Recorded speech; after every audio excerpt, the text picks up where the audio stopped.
Keyingi safarlar umraga nasib qiladi. Bu fikr kimdan chiqdi? Oilamiz nomidan ukam, opam birgalikda shu sovg'ani bermoqchimiz ota-onamga. Shu safarlarda yaxshi borib, hamma mahallımizda savob birga. Keyingi safarlar umraga nasib qiladi.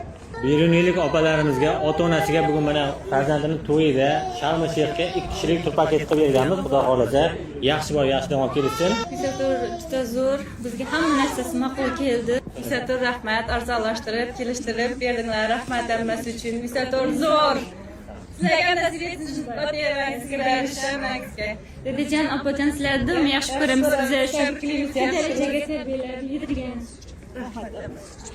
Kichik palagoz boyasizlarga. Buni qizlariga berida nima yozilganini, ota-onasiga nima sovg'a tayyorlaganini o'zlari ayta qolsin. Sizlarni yaxshi ko'ramiz. Ota-onangiz sizlar uchun yerda yugurdi, qiyinchilik ko'rdi. O'zini oyog'ida shippak bo'lsa ham, qishning kunida sizga etik olib berdi ota-onangiz. Bolam sog' qotmasin deb. Siz endi katta bo'ldingiz, imkoniyatingiz bor. Keling ota-onangizga siz ham mana shunday chiroyli sovg'a tayyorlang, imkoningiz bo'lsa. Vizatordan sertifikat qayerga yuboramiz ularni? Sharm el-Shayx. Eshitmayapti? Sharm el-Shayx. Unutilmas ta'til sovg'asi. Quyosh, dengiz va dam olish barchasi siz uchun. Farzandlaringiz sizlarga 2 kishilik chiroyli chipta sovg'a qilyapti.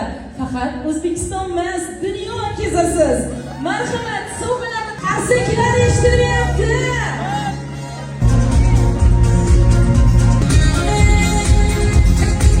Niyat deganlar bormi? So'zim boshi bismillah, xolis niyatim hamroh. Nasib aylasa Alloh, onam hojil qilaman.